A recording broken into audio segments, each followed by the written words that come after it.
هەمووان ئاگادارن نزیکەی ساڵێک یا تۆزێکیش زیاترە عێراق ناهێڵێ نەوتی هەرێمی کوردستان ڕەوانە بکرێت لەگەڵ ئەوەی مانگانەی 1 ملیار دۆلار زیان بە خۆیان دەگات. ئەمە ڕێک ئەو پەندە کوردیەیە کە دەڵێ ئەیتر هەمومان باشە زانین چیەڵێ پەندەکە دەڵێ هینی خۆی و زەرەری خاوەنەکەی ئەوان هەر زەرەر بکەن مشکیلانێ بۆەوەی نەوتی هەرێمی کوردستان نەڕوە بێجگەلەوە ئەمە موچەی خەڵکی کوردستانیشیان ڕاگرتۆ نایەڵن 1 دینار بێ بۆ هەرێمی کوردستان. تۆ تەماشاکە لەلایەک زیان بەخۆی گەێنێ لەلایەک شۆڤێنێتیان گەیشتۆتە چۆ. ئایا ئەم نەوتە هەڕوا ڕاوەستاو دەبێ یاخود دەبێ بکەوێتەوە کار و ڕەوانە بکرێت. کۆمەڵێ پرسن ئێمە لەگەڵ میوانەکەمان قسەی زیاتری لەبارەوە دەکەین. میوانەکەمان زۆر بەڕێز نەهرۆ ڕواندزی جێگری سەرۆکی لێژنەی نەوت و گاز لە پەرلەمانی عێراق ڕاستەوخۆ لە شاری بەغداوە لەگەڵماندایە کاک نەهرۆ شەوتان باش. زۆر سپاس بۆ بەشداریکردنتان لەگەڵمان لەم گەشتەی ژووری هەواڵی کوردستان 24 بەهۆی ڕاگررتنی هەناردەی نەوتی هەرێمی کوردستان عێراق سەرچاوم عێراق نزیکە 11 ملیار دۆلار زیانی بەرکەوتووە. حکمت لەمە چییە؟ یعنی دەسەڵاتدارانی عێراق تەحملی ئەم هەموو زیانەیەکەن هەر لەبەرەوەی نەوتی هەرێمی کوردستان ڕەوانە نەکرێ؟ بەڵێ سلااو بەڕێز حاکم سەرچاو لە بنێرانی خۆشەویست مۆزوعی ئەوەی کە برین ئەگە زەرری پێکەوتی حکوومەتی عێراقی بەپێی ئەو داتانەی کە لە بەردەستمان هەیە لە لێژنەی نەوت و بە ینی کۆنتاکتی من و بە زیاتر متابعی من لەگە وەزارەتی نەفت بەعکسەوە حکوومەتی عێراقی هیچ زەرری نەکردیا. ئەو 11 ملیارە بەپێی ئەوەی کە سەقفی ئینتاجی عێراق لەبەر ئەوەی ئەندامە لە منەظەمەی ئۆپکی نەوتی ئەبێ ڕۆژانە 4 ملیۆن و 200,000 بەرمیل دەربێخیتن واتە ئیستیخراج بکاتن لە بن زەوی بۆ ئەوەی ناتانی لەو سەقفە زیاتر بکە. ئەوە بکە لە 25/3/2023 ئەو بڕیارەدرا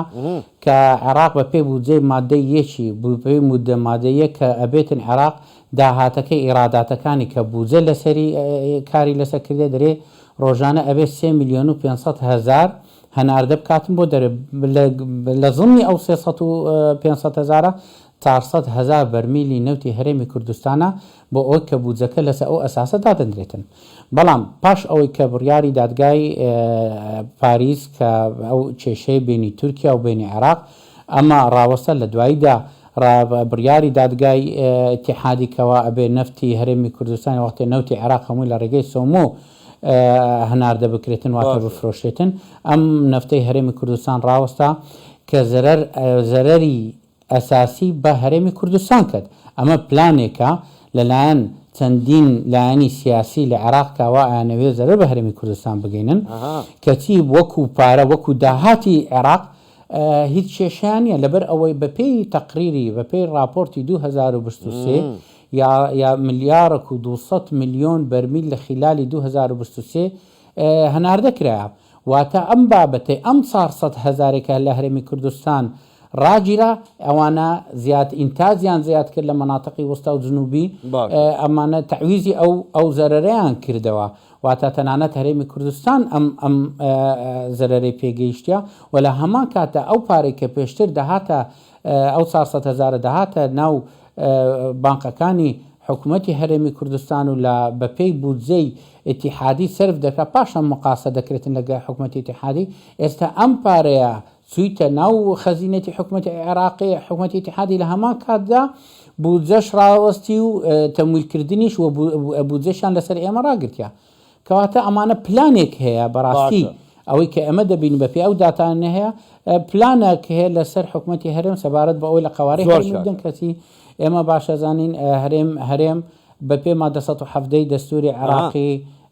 هەرێمێکی ئیتیحادیەوە لە هەمان کاتدا بەپێ مادە 121 دەستوری عێراقی باسەوە دەکرێت کە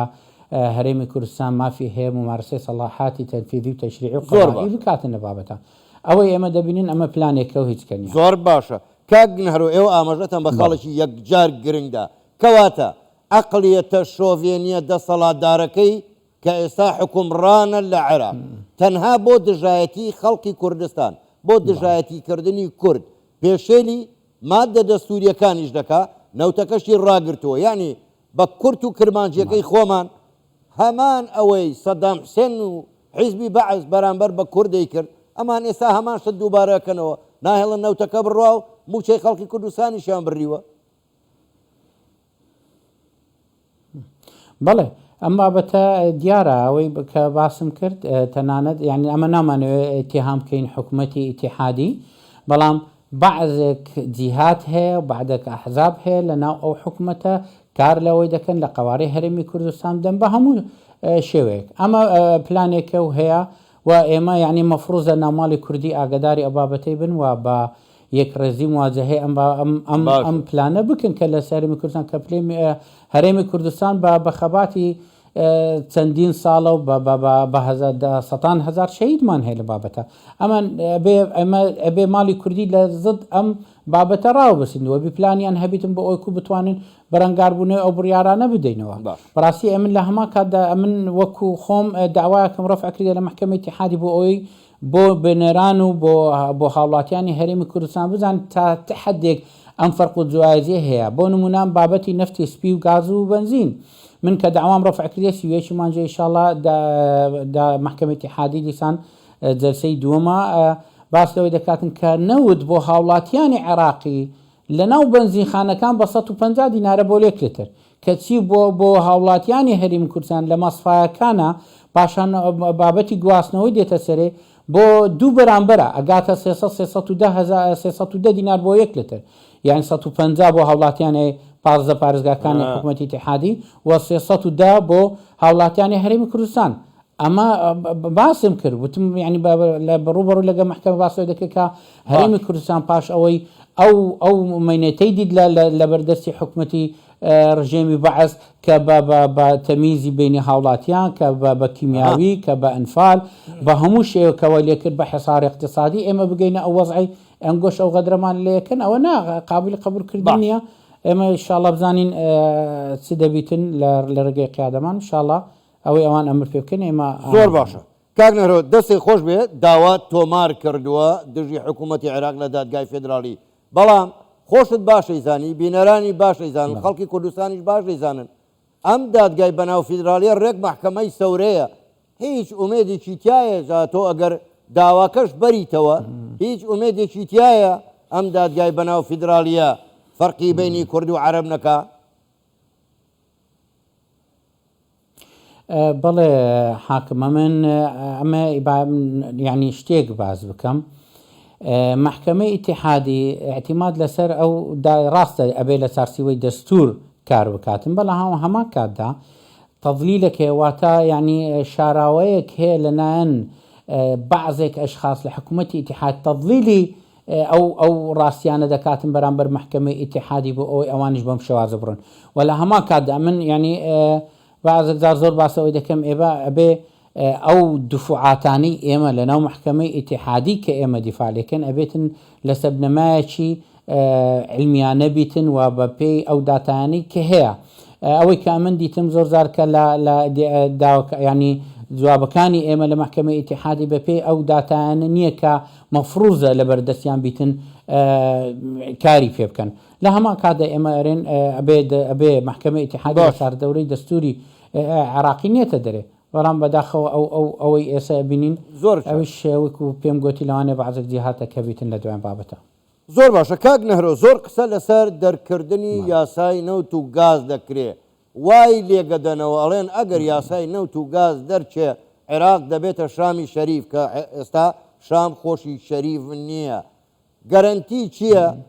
یاسای نەوت و گاز دەڵێن بە ڕێکەوتنی سیاسی هەبێ گەرنتی چییە ئەو یاسای نەوت و گازە ئەگەر دەریش چوو بە دەردی یاسای بودجەی نابن بۆ خۆت باش دەزانی یاسای بودجە لەم سەر بۆ ئەو سەری دەیان پێشێلی مادەی دەستوری تایە کێڵێ ئەمە جوانابێ بەڵێ حاکم بە نسبەت بە یاسای نەوت و غاز یاسایەکی زۆر زۆر گرنگیان ئەوەتەیە کە هەموو عێراق یەکەگریان ئەوەیە کە عێراق تێکبەرەدا بەڕاستی لەسەر ئەم بابەتە سەرۆکی ئەنجومەنی وەزیرانی عێراقی دکتۆر محەممەد شیع سوودانی لێژنەیەکی پێکینەیە کە لە هەر سێ مکەوینەکان ئەوا بیتن لە مکەونی سونە و شیعە و کورد ئەمانە ڕاوەستاینە کەوا هەرسێ لا ئەبێ ینی بۆچوونی خۆیان لەم یاسایە پێشکەش بە ئەم لێژنەیە بکەتن و ئابزانم ئێمە وەکو هەرێمی کوردستان پێشکەشمان کردووە لانی سنە و شیعەکانش کێشەکەی لە مابینی ئەو پارێزگاکانی ئەو پارێزگانێکەوە نەوتی لێیە زیاتر ئەم بابەتە لەوەیە تاوەکو ئێستا نەبووتە مسودێکی تایبەت بگرە بدرێتە دەنگدان لە ناو ئەنجومەنی وەزیرانی عێراقی تاوەکو بێتە ناوهۆڵی پەرلەمان تاوەکو ئێستا لە ناو ماڵی سیاسی عێراقی واتە لایەنە سیاسیەکان یەک نەبووینە بۆ ئەوەی بێتە ناوهۆڵی پەرلەمان ئەم بابەتێکی ینی قۆڵە چەندین دەوراتی پەرلەمانیە لەم دەورە ئەیبەنە دەورێکی کە بەڵام یان شتێکی زەحمەتە مقەت نابینم کە ئەم بابەتە ینی بەو زوانە بێتە ناوهۆڵی پەرلەمان خاڵێکی مهمش ینی باز بکەم ئەوەی ئەمن بزانم بە سەبارەت بە مۆزوعی بۆی کە بنەران ئاگادار بن لە بابەتە مۆزوعی ئەوەی کە بینی ئەو وەفدەی هەرێمی کوردستان و وەفدی حکوومەتی ئیتیحادە سەبارەت بە دەستپێکردنەوەی هەناردەکردنی نەوتی هەرێمی کوردستان ئەمن یەک بەخۆم هیچ جدیەکی نابینم لەبەر ئەوەی حکوومەتی عێراقی دووبارەی دەکەمەوە هیچ زەرمەند نییە لەم بابەتە تەنانەت حکوومەتی هەرێمی کوردستان لێرەوە زەرمەندە ئەمڕۆ وەزارەتی نەوتی عێراقیش بەیانێکی دەرکرد دژی شەریکەی بیکۆر ئەو شەریکە نەوتیانەی کە لە هەرێمی کوردستان کار دەکەن زیاتر بەیانەکە ینی دژایەتی ئەو شەریکاتانە دەکات دژایەتی حکوومەتی هەرێمی کوردستان ناکە لە سەبارەت بە ئەوەی کە ئینتاجی نەوتی یان کاسێ بەرامبەری ئینتاجی نەوتی حکوومەتی عێراقی کە لە عێراق کە بۆ یەک مەرمیل $6 کەسی بۆ ئەو شەریکانە بسوچارە بەڵام ئەوانە ئەوەشیان ئەو حقایقانە ئەو ڕاستیانیان بزر کردووە لە هاوڵاتیانی عێراقیکەوە ئەگەر بێت و ئەو بەشەی لە هەرێمی کوردستان هەیە زیاد بکەن لەسەر ئەو بەشەی کە لە عێراق هەیە کولفەی نفتی لە سەرتاسەری عێراق بتە $7.90 ئەوە هەموو جارێ باسەکەن خوا خێری بەسرا بنووسیتن کە لەوێندەرا کولفە لەوانێ بە $4 کەسی لە گەیارە باس لەوەی دەکرێت کە نەک باسەوەی دەکرێت بە $34 کولفەی نەوەک 24 لە میسان 22 ئێمە داتایەکمان واتە راپۆرتێکمان پێشکەشی بە حکوومەتی هەرێمی کرد و لە هەمان کاتە پێشکەشمان بە وەزارەتی نەوتی عێراقی کە کولفەی نەفت لەم مەناتقانە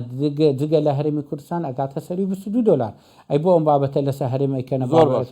فەرمو نەوتی هەرێم لەگە نفتی ئەو محافەڵان یەک بکەنەوە لە سەرتاسەری عێراق بتە $7.90 واتە شتێکی ئەوهانی ئەو بابەتە ئەمامە پلانێکە دیسان کە باسی ئەوەی دەکەنانەت ینی لەسەر لە قوارەی هەرێمی کوردستان دەدرێتن بەداخەوە زۆر باشە کاک نەهرۆ دەست خۆش کوور دەڵێ مانگە شەو سەر لە ئێوارە دیارە لە 2023ەوە مانگە شەوی شۆڤێنیزمی عێراق بە دەرکەوتووە زۆر بەڕێز نەهرۆ ڕوانزی جێگری سەرۆکی لێژنەی نەوت و گازی پەرلەمانی عێراق ڕاستەوخۆ لە بەغداوە لەگەڵمان بووی سوپاس بوویەوە شەوتان باش.